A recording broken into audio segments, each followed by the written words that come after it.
नमस्कार, मैं के.आर. मुंडियार आप सभी का स्वागत करता हूं। लोकसभा चुनाव में हम पश्चिम बंगाल के राज्य के जो एक हॉट सीट की बात करें तो सबसे बड़ी हॉट सीट पश्चिम बंगाल क्षेत्र में जो है बरहमपुर की सीट है, जहां कांग्रेस के प्रदेश अध्यक्ष जो है अधीर रंजन चौधरी ने कांग्रेस से चुनाव लड़ा है और सामने भाजपा के डॉक्टर जो निर्मल कुमार जो साहा है। और इस बार जो है टीएमसी ने जो अपना प्रत्याशी जो उतारा है, जो इस बार क्रिकेटर जो है पूर्व क्रिकेटर जो यूसुफ पठान को जो है इस सीट से उतारा है। तो एक तरह से पूरा जो ब्रह्मपुर जो सीट है, जो एक मुर्शिदाबाद जिले का जिला मुख्यालय है ब्रह्मपुर और लोकसभा क्षेत्र है, बहुत ही एक तरह से पूरे पश्चिम बंगाल में ये जो चुनाव है, इस चुनाव को लेकर पूरे इस चुनाव पर पूरे देश भर की नज़र है। तो बड़ा जब मैं वहाँ इस पूरे क्षेत्र का मैंने देखा, वहाँ हालात देखे, सियासत को करीब से देखा, लोगों से बात की, तो बहुत सारी चीज़ें खुलकर सामने आई। लेकिन हालांकि जो है एक बात बता दूं, लोग वहाँ कोई खुलकर बोलने को तैयार नहीं है, कोई भी अपना पक्ष जो है खुलकर रखना नहीं चाहता।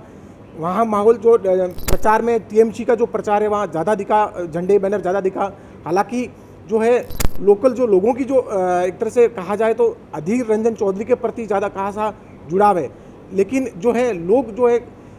टीएमसी के प्रति भी कई लोग जो तृणमूल कांग्रेस है, जो वहाँ के राज्य की सरकार शासन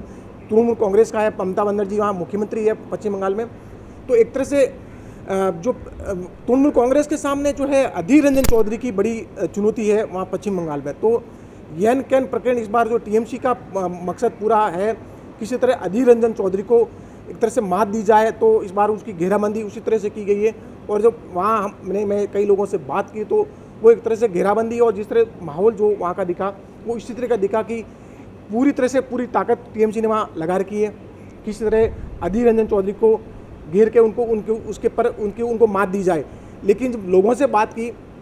जो क्षेत्र के लोग जो हैं वो वहाँ है, अधीर रंजन चौधरी की जो ज़मीनी स्तर पर जो पकड़ है वो काफ़ी मजबूत दिखी लोगों की। लोगों ने कहा कि जो हमारे जो क्षेत्र के मुद्दे हैं, हमारी समस्याएं हैं, जब भी कोई बड़ा संकट मुर्शिदाबाद या ब्रह्मपुर में कोई संकट आया तो अधीर रंजन चौधरी उनको खड़े मिले हैं। तो एक तरह से कि जो 365 दिन या हर दिन जब भी बड़ी समस्या हुई तो वो अधीर रंजन चौधरी उनके साथ खड़े रहे हैं। और जबकि दूसरे नेता उनके साथ जब भी हमें वो लोगों में उनका जुड़ाव इस तरह नहीं रहा जितना अधीर रंजन चौधरी का था। लेकिन फिर भी लोगों को जो है जिस तरह का वहाँ समस्याएं हैं, भ्रष्टाचार के मुद्दे हैं, जो बांग्लादेश जो है पड़ोसी देश, उसकी सीमा से सटा हुआ एरिया है, तो लोगों को जो वहाँ के राष्ट्रवाद का मुद्दा भी वहाँ कई लोगों में, जैसे मैंने बात की तो वहाँ वो भी नज़र आया। लोग चाहते हैं केंद्र में पीएम मोदी जैसा सशक्त प्रधानमंत्री बने,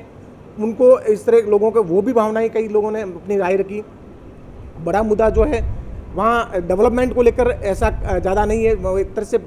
दलों की लड़ाई जो है, टीएमसी जो तृणमूल कांग्रेस और जो जिस तरह और ये जो कांग्रेस के जो प्रत्याशी है जो अधीर रंजन चौधरी की, वो लड़ाई ज़्यादा है और उनके उसी तरह उनके समर्थक उनके साथ जुटे हुए हैं और वो अपनी ताकत लगा रहे हैं। तो एक तरह से कहा जाए तो हॉट सीट बनी हुई है वहाँ, जैसे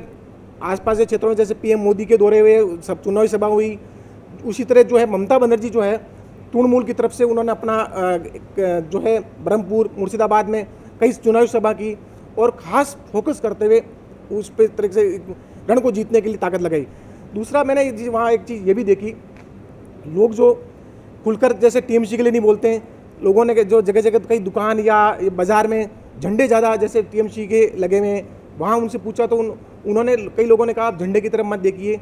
झंडे का माहौल दिखता तो कुछ और है और अंदरूनी माहौल कुछ और है। तो एक तरह से या तो वहाँ ऐसा लग रहा है जो है कुछ जो अंदरूनी स्तर पर लोगों का जुड़ाव जो है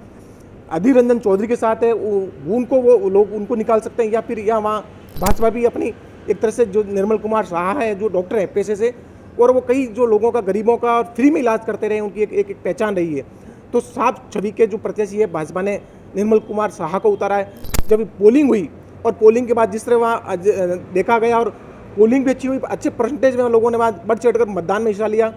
तो एक तरह से कहा जा सकता है कि इस बार यदि जो चुनाव का जो नतीजे आएंगे, एग्जिट पोल आया, एग्जिट पोल में जैसे पश्चिम बंगाल में कई सीटें जो है बताई जा रही है जो भाजपा को बढ़त मिल रही है और जो है एनडीए का गठबंधन वो सीटें ज़्यादा दिखा रहा है। तो लेकिन जिस तरह जो असल जो परिणाम जो 4 जून को आएगा उसमें ये लगेगा, और ये इतना कह सकते हैं कि ब्रह्मपुर जो सीट का जो लोकसभा जो चुनाव है उसका चुनाव भी रोचक और चौंकाने वाला परिणाम आ सकता है। धन्यवाद।